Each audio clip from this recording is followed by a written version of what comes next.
Սյունիքի սահմանամերձ խոտ բնակավայրում ենք, որտեղ ամեն քայլափոխի քեզ ողջունող մարդիկ են։ Տաթև խոշորացված համայնքի բնակավայրերից խոտը երկրորդն է բնակչության թվով։ 175 տնտեսություն կա գյուղում, մի քանի փակ դուռ է, որոնք սակայն հաճախ են բացվում։ Մի խոսքով այստեղ ակտիվ շարժի պակաս չի զգացվում։ 8 ընտանիք էլ Արցախից է հիմնական բնակություն հաստատել։ Խոտ բնակավայրը Տաթև համայնքում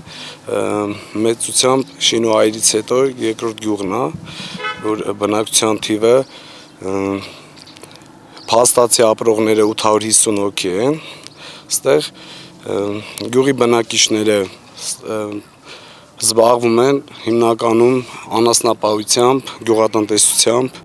Սահմանամերձ բնակավայրը բոլոր ցանկալի պայմաններն ունի տեղում ապրելու եւ արարելու համար։ Խոտում քիչ են հողային ռեսուրսները, հատկապես արոտավայրերի պակաս ունեն։ 1000-ից ավելի խոշոր եւ շուրջ 1500 մանր եղջերավոր կենդանիներ կան գյուղում։ Ամռան ամիսներին էլ ջրի սակավությունն է զգալ տալիս։ 2026-ի սուբվենցիոն ծրագրով նախատեսում են լուծել ջրի հարցը։ 2026 թվականին իհարկե սուբվենցիոն ծրագրով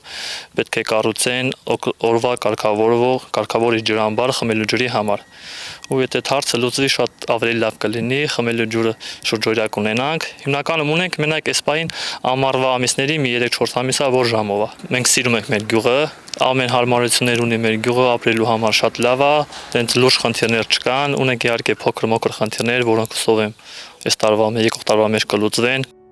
Տեղացիների խոսքով հին խոտով են ճանաչում բնակավայրը։ Մաչու Պիկչուին այդքան նման հայկական հրաշալիքը հիմա Սյունիքի զբոսաշրջային հասցեներից է։ Ժայռերի վրա, ավելի ճիշտ ժայռերի մեջ է հին խոտը։ 12-րդ դարում սելջուկ թուրքերի հարձակումների հետևանքով են մարդիկ այդտեղից տեղահանվել։ Այդ ժամանակաշրջանում 800-ից ավելի բնակիչ է ունեցել, իսկ 1968-ի երկրաշարժը ստիպել է վերջնականապես լքել ծննդավայրը եւ հաստատվել ներկայիս տարածքում։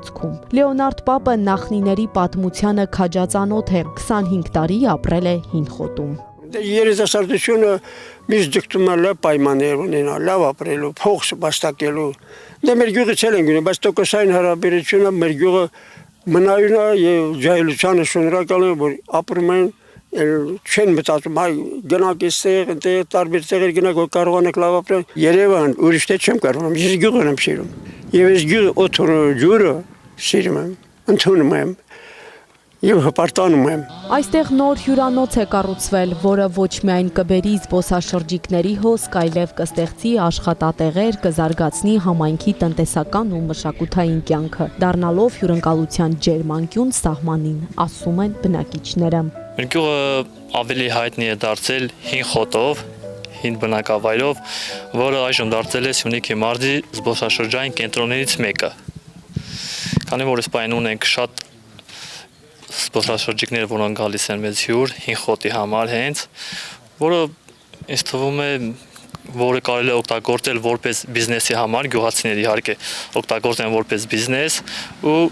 իրենց ապրելակերպը ավելի լավ դարձնեն դրա շնորհիվ։ Երիտասարդ գյուղի դպրոցում 175 աշակերտ է սովորում։ Այժմ ընթանում են նոր շենքի կառուցման աշխատանքները։ 42 սան էլ մանկապարտեզն ունի։ Մեր այցելությունը սահմանամերձ բնակավայր համընկավ դպրոցի դասամիջոցի հետ։ Բժիշկ, վարսահարդար, ուսուցիչ, լավ մասնագետներ են ուզում դառնալ պատանի խոտեցիները։ Այստեղ չեն ձանձրանում երեխաները, բայց թե հետագայում ինչքանով կպահեն կապը հայրենի գյուղի հետ, դժվարանում են միանշանակ պատասխանել։ Լսել եմ ուրիշ գյուղերում քիչ են երեխաները, բայց ուրախ եմ, որ մեր գյուղում շատ են երեխաները եւ մեր դասան 15 հոգուց են բաղկացած։ Այստեղ երեխաները շատ են, լավ ընկերներ են,